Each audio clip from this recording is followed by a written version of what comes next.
अजीज़ तलबा व तालिबात, अस्सलाम वालेकुम। मैं गुज़िश्ता क्लास में मौलाना अबुल कलाम आज़ाद का मकबूल मज़मून मज़हब, साइंस और फ़लसफ़ा करा रहा था। आज उसी की तीसरी कड़ी कराने जा रहा हूँ। तस्कीन और यकीन का सहारा न फ़लसफ़े में मिलता है न साइंस में। सहारा अगर मिल सकता है तो सिर्फ और सिर्फ मजहब में मिलता है। डियर स्टूडेंट्स, यहाँ तीन पहलुओं पर मौलाना अबुल कलाम आज़ाद ने रोशनी डाली है। सबसे पहले मजहब है, दूसरा साइंस है और तीसरा फलसफा है। मजहब के मुतालिक मैंने शायर मशरिक सर मोहम्मद इकबाल का मशहूर मारूफ शेर आपके सामने पेश किया था। मजहब नहीं सिखाता आपस में बैर रखना, हिंदी है हम वतन नहीं, हिंदुस्तान हमारा। और साइंस के मुतालिक में वो साइंस का डेफिनेशन भी आपको मैं पेश किया था। Science is the systematic study of knowledge. तो इसी तरह आज फिलासफी का मसला है। फिलासफी इंसान को सिर्फ और सिर्फ शक में डालता है, लेकिन शक का दरवाजा नहीं खोलता, बंद कर देता है। जहां तक मजहब का मामला है, सारी दुनिया ये यकीन कर चुकी है, तस्कीन कर चुकी है, अगर इंसान को कहीं सुकून, अमन और चैन मिलता है तो वो वाहिद है। उसको हम मजहब के नाम से पुकारते हैं। वो चाहे कोई भी रिलीजन क्यों ना हो, कोई कौम से उसका ताल्लुक क्यों ना हो, लेकिन इंसान को अगर सुकून मिलता है तो उसके मजहब में मिलता है। बस हम कौमों के एतबार से हमारे मजहबों का बंटवारा कर लिए हैं, लेकिन जहां तक अल्लाह रब्बुल इज़्ज़त का फरमान है, सारे आलम के लिए, सारे आलम में रहने वाले बंदों के लिए सिर्फ एक ही क्या है, मजहब है, एक ही खुदा है, एक ही रसूल है और सिर्फ एक ही मुक़द्दस किताब जिसको हम कलाम अल्लाह, कुरान शरीफ और कुरान मजीद कहते हैं।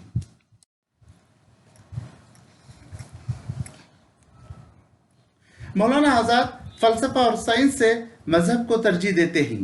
फलसफा शक का दरवाज़ा खोलता है, भरोसा फिर इसे बंद नहीं कर सकता। तलबा और तालिबात, तीनों पहलुओं की बात चल रही है।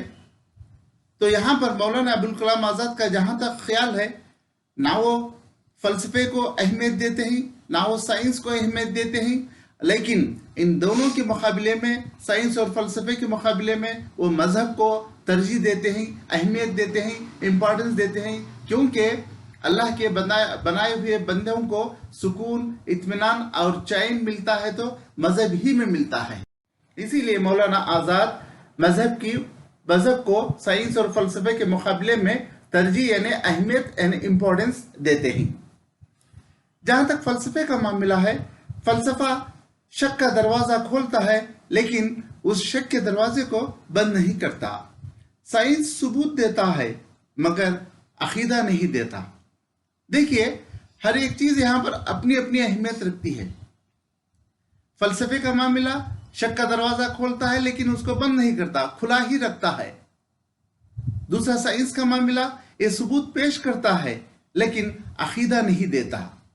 अब आइए तीसरा जो मौजू है, जिसको हम मजहब के नाम से पुकारते हैं। मजहब क्या है? अकीदा देता है, लेकिन सबूत नहीं देता। मिसाल के तौर पर हम मानते हैं कि खुदा एक है, लेकिन हम इसको क्या है, यह हमारा अकीदा है, लेकिन सबूत जब खुदा के मुतालिक हम खुदा को उनके सामने पेश नहीं कर सकते। यह अकीदे की बात है। इसीलिए यहाँ पर मौलाना आज़ाद कहते हैं कि फलसफा और चीज है, साइंस और चीज है, और क्या है, मजहब और चीज है। अजीज तलबा और तालिबात,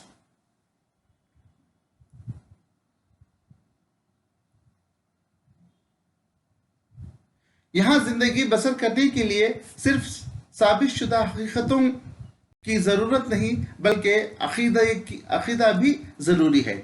इंसान को जिंदगी दुनिया में जीने के लिए सिर्फ क्या है, साबित शुदा, जो साबित हो चुके हैं, ऐसे चीजों की जरूरत नहीं, बल्कि सिर्फ क्या है, मजहब की यानी अकीदे की जरूरत है। आगे चलकर मौलाना खत में लिखते हैं, जिंदगी की दुश्वारियों में मजहब की तस्कीन सिर्फ एक सल्बी ही नहीं होती बल्कि ईजाबी तस्कीन होती है। मौलाना अबुल कलाम आज़ाद जब अहमदनगर के जेल में कैद व बंद की जिंदगी गुजार रहे थे, उस वक्त एक खत लिखा था। उस खत का नाम था मजहब, साइंस और फलसफा। इसमें आगे चलकर पेश करते हैं कि मजहब ऐसी चीज है, इंसान को क्या है, तस्कीन और चैन दिलाती है, क्योंकि मजहब अमाल के अखलाकी अकदार यानी मॉरल वैल्यूज का यकीन दिलाता है, और यही यकीन है जिसकी रोशनी दोस्त से नहीं मिल सकती, मजहब हमें बतलाता है। देखिए, जहां तक हमें इंसान के अखलाकी वैल्यूज का मामला है, ये हर मजहब ही उसको क्या है, अखलाकी यानी खदरे यानी मॉरल वैल्यूज दिलाता है, जिसकी रोशनी में दोस्त नहीं मिल सकती। मजहब ये हमें बताता है जिंदगी एक फरीजा है जिसे अंजाम देना चाहिए, बोझ है जिसे उठाना चाहिए। कंक्लूजन में मैं आपको ये बताना चाहता हूँ, मजहब, साइंस और फलसफे के रोशनी में जिंदगी एक इंसान का फरीजा है जिसे हर इंसान को अंजाम देना होता है, और जिंदगी इंसान के लिए एक बोझ है जिसको क्या है, क़यामत तक इंसान को उठाना पड़ता है। यहाँ पर मैं अपने क्लास को इख्तिताम करता हूँ।